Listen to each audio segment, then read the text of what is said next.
Hello family and friends. Today we're going to be repotting some Calibrachoas, and they are a beautiful, beautiful flower. You see we have here the Calibrachoas. They look like a miniature petunia, and this particular here are the Cabaret purple with a deeper purple in the middle with the yellow stripes so that you still get that pop. And as much as I would like to put them into my landscape, they do the best in pots. We're going to trim off any dead blooms. Well, not the dead blooms, but anything that looks like it's spent, and just prep them so they'll be ready to go. Janice is going through plucking off the spent blooms, but with the Calibrachoa, they they don't require any deadheading or anything like that, but we prefer to do that sometimes ourselves. And you can trim these back and encourage the blooms to bloom more. So first we're going to put in some soil. I'll take the pot and figure out, looking in there, I can see how much soil to put in the bottom to leave me an inch at the top, and I'm going to go from there. Janice is prepping these to get them ready because this pot here, we're going to get it nice, and we're going to put these Calibrachoa in there, and we're going to sit it into this flower bed to add an additional color and character to the bed. I have the this retainer wall on the side here because when it storms we get a washout sometimes. I'm going to put in some lava rock so that it drains and the mulch doesn't go anywhere. I'm going to put in some soil, and you want to have something that's drainable, and we have holes in the bottom of this pot so that the water will drain off. They will be nice and watered, and you don't want them sitting in water because the roots are susceptible to rot. And the Calibrachoa is a mounding, trailing plant. It will trail over the sides and look gorgeous. And I think this green pot goes really well with the purple and deep plum color that's in the center of these plants. So I put soil in the bottom. It has a nice saturation area toward the bottom, and good nutrients, and the soil will drain.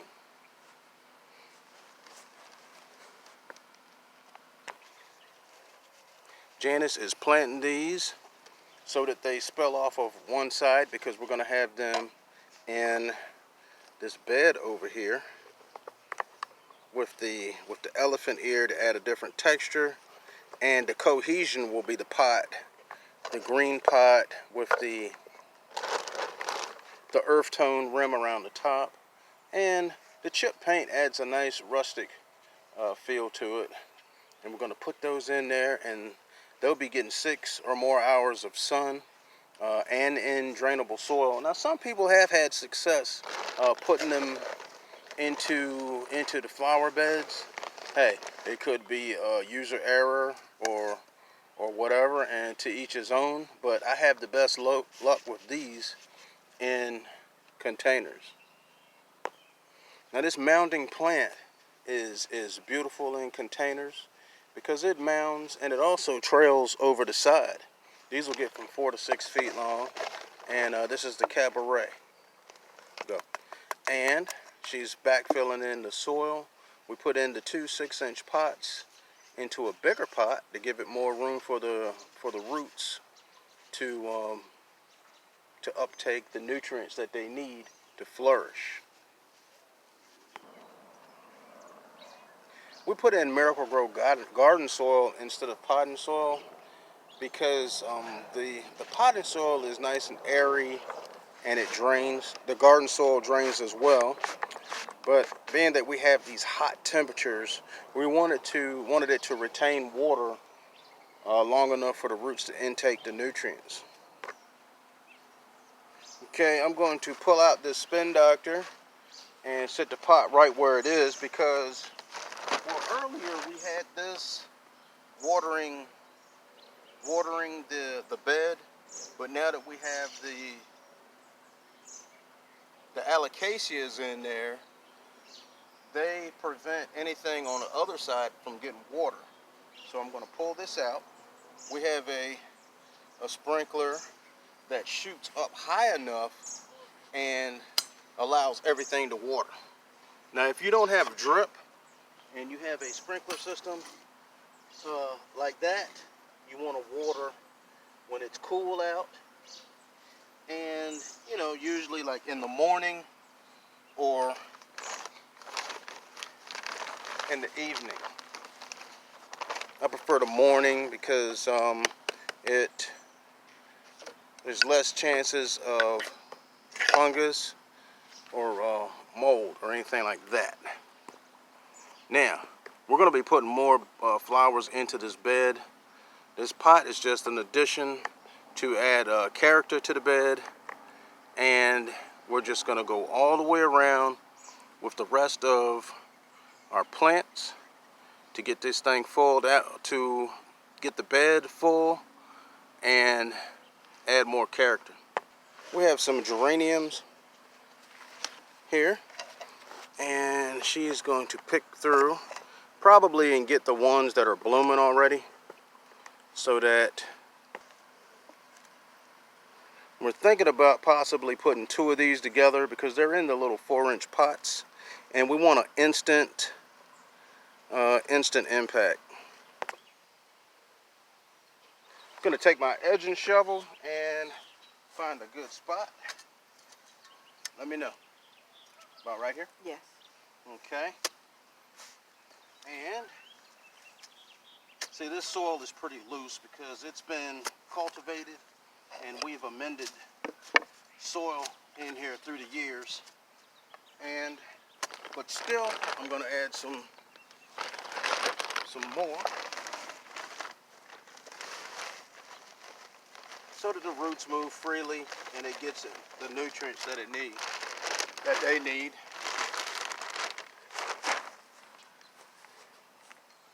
Thank you.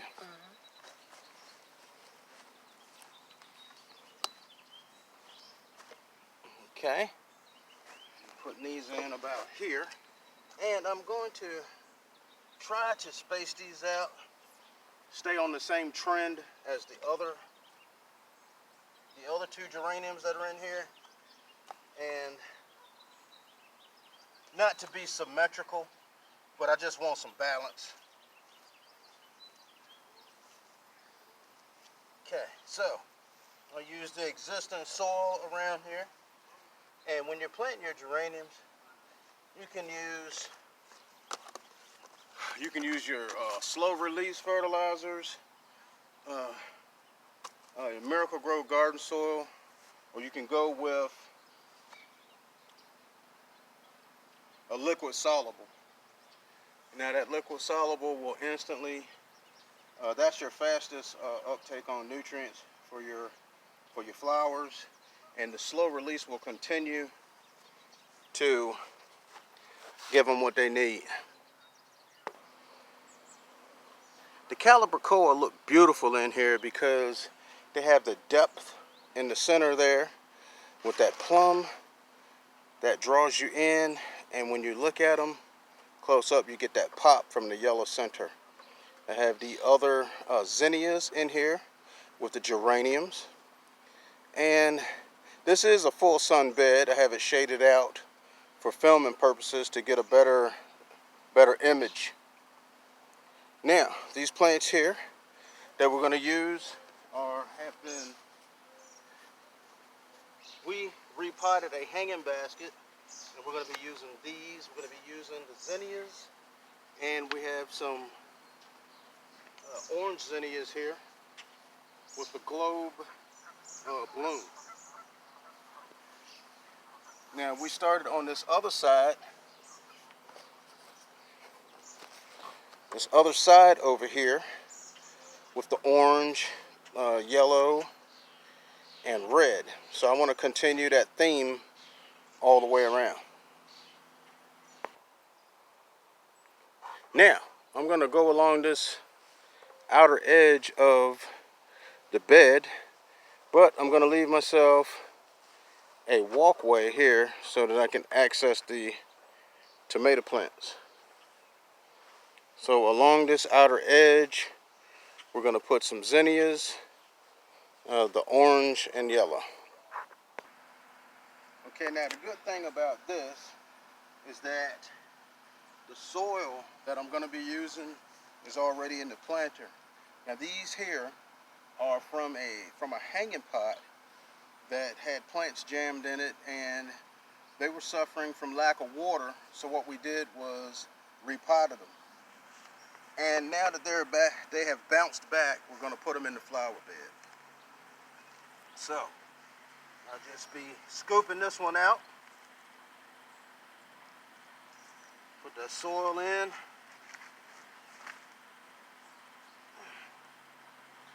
Make space for it. And plant.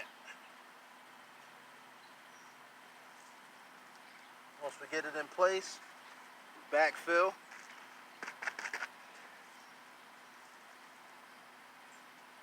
And I'll use this soil in the next hole. Oh, I dug all of my holes out so that right now the temperatures are favorable for planting. We're like in the low 80s right now, but if it's hot, you want to already have your holes. You want to have your holes dug out and ready to go. So on the outer perimeter, I'm going to go with the yellow zinnias and put those in.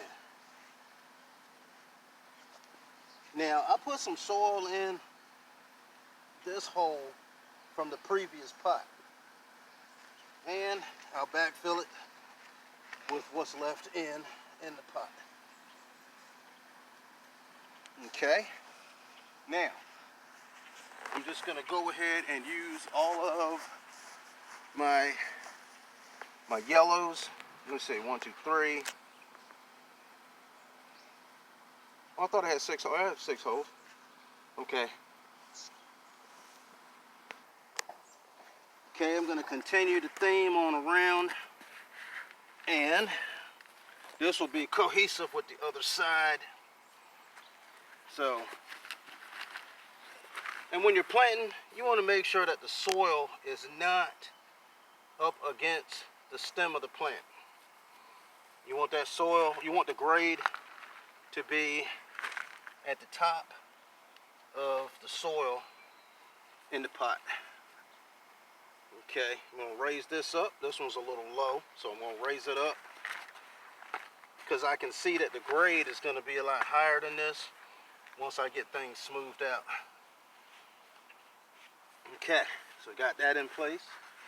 And my fourth, well, this here is actually 2 plants, but they're small, so I'm just going to put them together and put them in.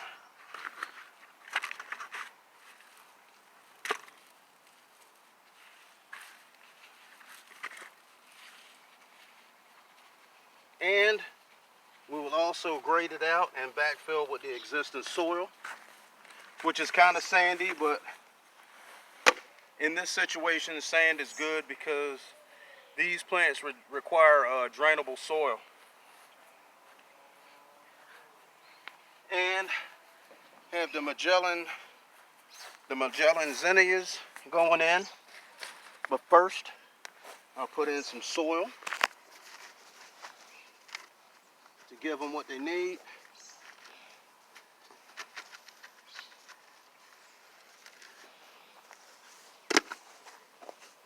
I'm gonna make room and plant.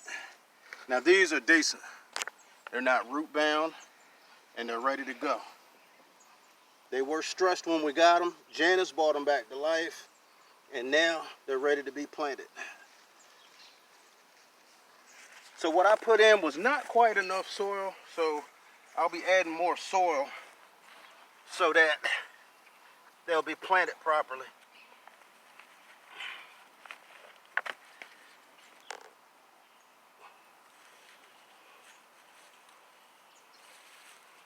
So, do a whole overview of the whole thing, what the whole thing looks like walking around, like out here and stuff.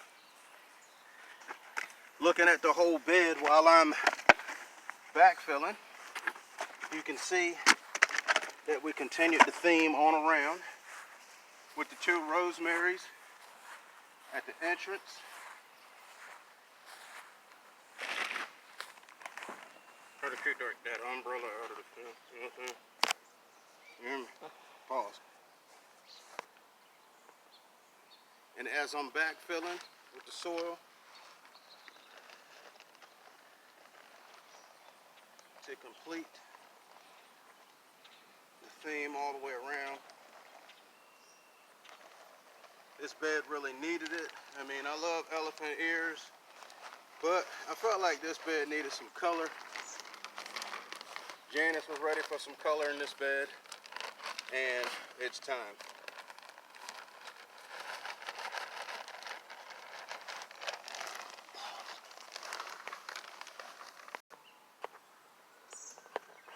These zinnias really do the trick on adding color to this bed. You see we have a deep purple colocasia with the alocasia. And a lot of times in beds, you know, bright colors are good and the softer colors are nice.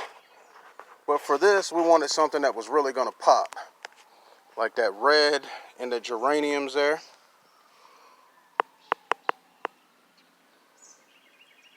The yellow and the zinnias.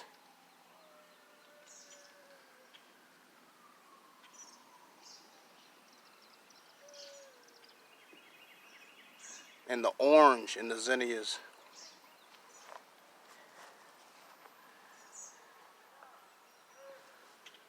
The Calibrachoas. They add a mystique to the bed because they just draw you in. They are really nice. And I've had best success with these in pots because they do really good with the drainable soil.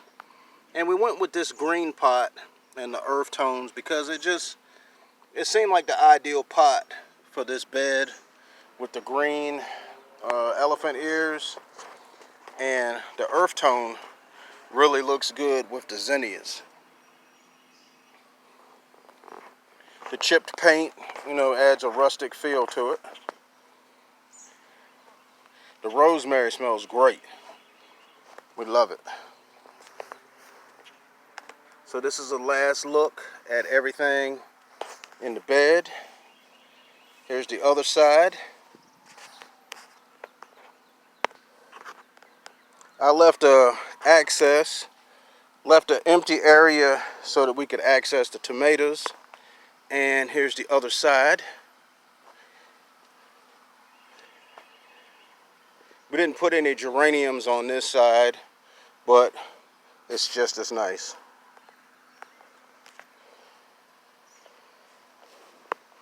And we have the Dusty Miller.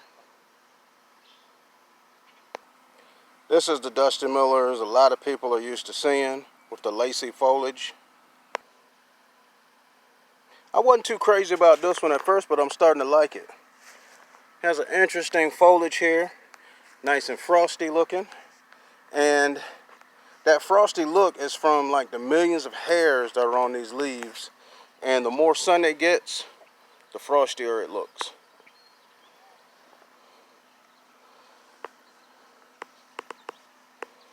So what's left to do is put in some mulch and thank you for watching. Another quick look at what we installed and this bed. We're gonna have follow-ups and keep you updated on the progress of this bed, how it fills out, and hit the subscribe button for more videos and the notification bell to let you know when they're going to be posted.